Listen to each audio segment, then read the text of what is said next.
મિત્રો, દેશ અને દુનિયાના સુપરફાસ્ટ સમાચારમાં તમારું સ્વાગત છે। શાહબાઝ IMFના દરવાજે પહોંચ્યા। પાકિસ્તાનના વડાપ્રધાન શાહબાઝ શરીફે બુધવારે એટલે કે 24 સપ્ટેમ્બર 2025 આંતરરાષ્ટ્રીય નાણાકીય ભંડોળના મેનેજિંગ ડિરેક્ટર ક્રિસ્ટાલિના જ્યોર્જિવા પાસે દયાની અપીલ કરી। હંમેશા પોતાની આર્થિક સ્થિતિ ઉપર શોક વ્યક્ત કરતા આ દેશે આ વખતે પૂરનું બહાનું ગણાવ્યું છે। પાકિસ્તાન વડાપ્રધાને IMFને ગુરુવારે એટલે કે 25 સપ્ટેમ્બર 2025ના રોજ સમીક્ષા કરતા પહેલા તેના દેશની આર્થિક સ્થિતિ પર વિચાર કરવા વિનંતી કરી છે। મિત્રો, અન્ય મહત્વના સમાચારની વાત કરીએ તો અંબાજી મંદિરની ગાદી માટે સાધુ અને સાધ્વી મેદાનમાં આવી ગયા છે। જૂનાગઢના અંબાજી અને ભીડભંજન મહાદેવ મંદિરની ગાદીના મહંત પદ માટે 18 દાવેદારોએ મામલતદાર કચેરીમાં ફોર્મ ભર્યા, જેમાં સાધુ અને સાધ્વીઓનો સમાવેશ થાય છે। આ તીવ્ર સ્પર્ધા ધાર્મિક મહત્વની ગાદીમાં સરકારી હસ્તક્ષેપ દર્શાવે છે। મહેશ ગીરી પણ દાવેદાર છે। અરજીઓની વેરિફિકેશન ચાલુ છે, જેનો રિપોર્ટ જિલ્લા કલેક્ટરને જશે। આ પારદર્શક પ્રક્રિયા મહંત નિમણૂકમાં નવા આયામો ઉમેરે છે। મિત્રો, અન્ય મહત્વના સમાચારની વાત કરીએ તો ફટાકડા ફોડવાના શોખીન છો તો વીમો લઈ લેજો। ફોન પે દિવાળી માટે ₹11નો ખાસ fire crackers insurance plan launch કર્યો છે। આ પ્લાન દ્વારા ફટાકડાને કારણે થતા અકસ્માત માટે ₹25,000નું કવરેજ મળે છે।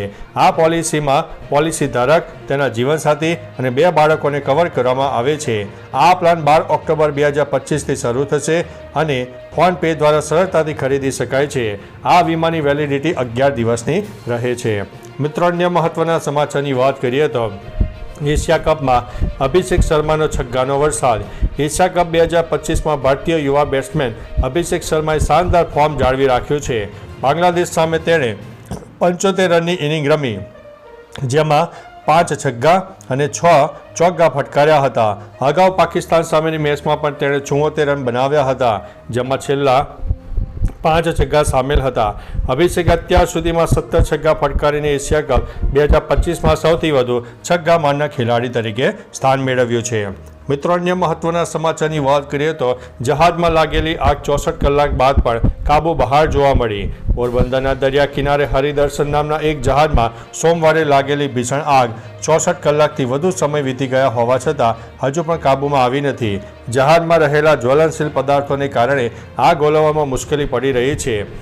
આગની શરૂઆતમાં સિલિન્ડર બ્લાસ્ટ થતાં આગે વધુ વિકરાળ સ્વરૂપ ધારણ કર્યું। કોસ્ટગાર્ડ અને ફાયર બ્રિગેડની ટીમો સતત આગ બુઝાવવાના પ્રયાસો કરતી રહી છે।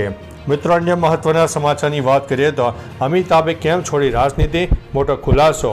કૌન બનેગા કરોડપતિ 17માં અભિષેક બચ્ચને રાજકારણ છોડવાનું કારણ જણાવ્યું। તેમણે કહ્યું કે રાજનીતિ એક ખૂબ મુશ્કેલ કામ છે, જેમાં દરેકની વાત સાંભળવી પડે।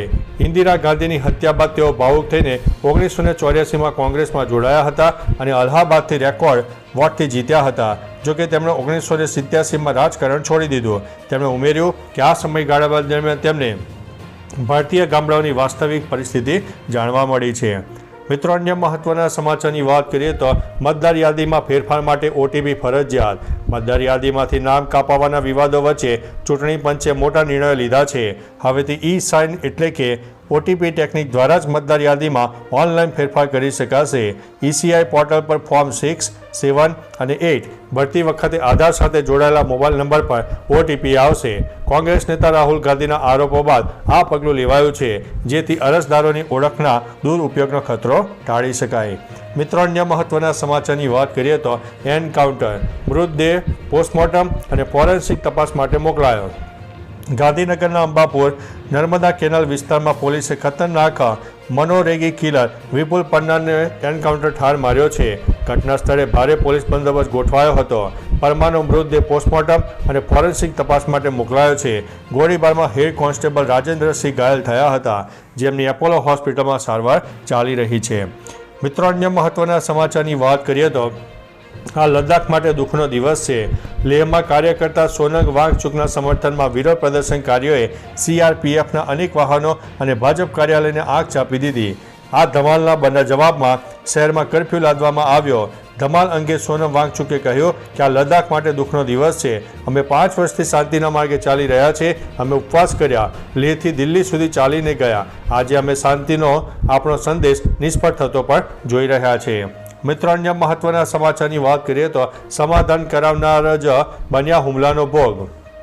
ઝાલાવાડના દસાડા ગામે બોલાચાલી બાદ એક વ્યક્તિ પર હુમલો થયા હોવાની પોલીસ ફરિયાદ નોંધાઈ. 46 વર્ષીય હમીદ ખાન રાઠોડે ઝઘડો સમાધાન કરાવવા ગયા હતા ત્યારે 7 શખ્સોએ લોખંડના પાઇપ અને ધારિયા વડે હુમલો કર્યો. હમીદ ખાનને ગંભીર ઇજાઓ થતાં તેમને વિરમગામ હોસ્પિટલમાં સારવાર માટે ખસેડાયા. સમાધાન ન થતાં તેમણે 7 આરોપીઓ સામે દસાડા પોલીસ મથકે ફરિયાદ નોંધાવી છે. મિત્રો, અન્ય મહત્વના સમાચારની વાત કરીએ તો CBSE પરીક્ષા 17 ફેબ્રુઆરીથી ધોરણ 10ને 2 તક મળશે. Central board of secondary education એટલે કે CBSE દ્વારા ધોરણ 10 અને 12ની બોર્ડની પરીક્ષાઓ 17 ફેબ્રુઆરીથી લેવાશે. આ વખતે ધોરણ 10ના વિદ્યાર્થીઓને એક શૈક્ષણિક સત્રમાં 2 વાર પરીક્ષા આપવાની તક મળશે.